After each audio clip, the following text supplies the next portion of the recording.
አለና ፈኑ ብርሃነከ ወጽድቀከ እማንቱ ይብርሃኔ ወይሰዳኔ ሀበ ደብረ መቅደስከ ወውስተ አብያትከ እግዚኦ መዝሙረ ዳዊት 42 ቁጥሪ 3 ዝነግረና ኃይለ ቃል ዝተሰበቀ ዳዊት ታይሉ ብርሃን ለአኸልና ጽድቅ ኻቡን ለአኸለይ እዚ ማለት ብርሃን መንዩ ኢየሱስ ክርስቶስ ካብ ሰማይ ለአከው ለኢየሱስ ክርስቶስ መንፈስ ቅዱስ ደሞ ለአኸልና ወውስተ አብያትከ እግዚኦ ንሳቶም መንፈስ ቅዱስን ወልድን ናብ ገነት ምንታን ከእትውኒ ላብቲ ዝነበርካሉ ቦታ መንግሥተ ሰማያት ምንታን ከእትውኒ ኢሉ ማለት እዩ።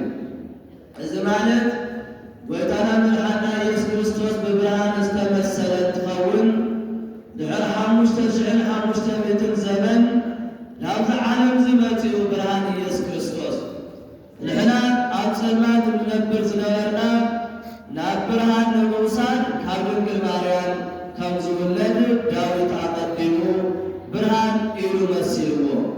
ስለዚ ቅዱስ ያሬድ እውን ብርሃን መጻ ውስተ ዓለም እናበለ ዝደረሰ ድርሰት ለማዓንቲ ብርሃን ናብ ዓለም መጺኡ እናበሉ ሊቃውንት ሓዲሮም እና እቲ ወንጌል እውን ዮሐንስ ወንጌል ምዕራፍ 1 ቁጥሪ 1 ክርኢ ከለና ቀዳሚው ቃል ውእቱ ወውእቱ ቃል ሀበ እግዚአብሔር ውእቱ ወእግዚአብሔር ውእቱ ቃል። እዚ ቃል ቀዲሙ ዝነበረ ቅድሚ ዓለም ዝነበረ እዩ። ቃል መን እዩ? ኢየሱስ ክርስቶስ ወልድ ቃሎሙ ለአብ ወለመንፈስ ቅዱስ። እዚ ቃል ብእግዚአብሔር ኣብ ህሉ ዝነበረ እዩ። እዚ ቃል እግዚአብሔር እዩ እናበለ ዮሐንስ ወንጌላዊ ጽሒፉ ማለት እዩ።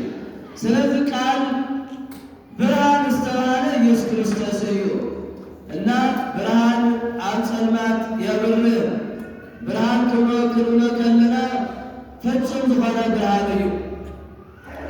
ፍጹም ብርሃን ፀሓይ ከዚ ኣዋና የለን። ኣብሊ ካናዳ ሃገራት ኣብ ውጭ ዘለው ደግሞ ፀሓይ የላ ዝተወሰነ እያ ተብርህ። ኢየሱስ ክርስቶስ ግን ንዓለም ብርሃን እዩ። ስለዚ ፍጹም ብርሃን ከም ዝኾነ ዮሐንስ መጥምቀ መለኮት ክምስክር በእንተ ብርሃን መጻ እሱ ግን ብርሃን ኣይኮነን እናበለ ይምስልሞ ብርሃን ዝተባሃለ ኢየሱስ ክርስቶስ እዩ። መምህራን ስለዚ ዕለተ ሰንበት እንታይ ይበሃል ኢለኩም?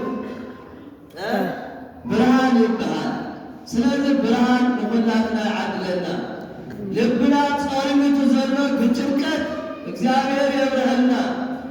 ልብና ብኻልእ ነገራት ተሸፊኑ ዘሎ ብውቀት እግዚአብሔር የብርሃልና። ስለዚ ብዝበለጸ ኣብ ደገ ናይ ቅዱስ ገብርኤል ስፈሓቢልና ክንበሃር ኢና። ነገር ግን ዝዕለተ ሰንበት ብርሃን ከም ዝኾነ ፈሊጥና ንኹላትና ብርሃን ይዓድለና። ሰማዕኹም እግዚአብሔር ይስማዕኩም። ብሰላም ፈጽመና ቅዳሴ ነይሩ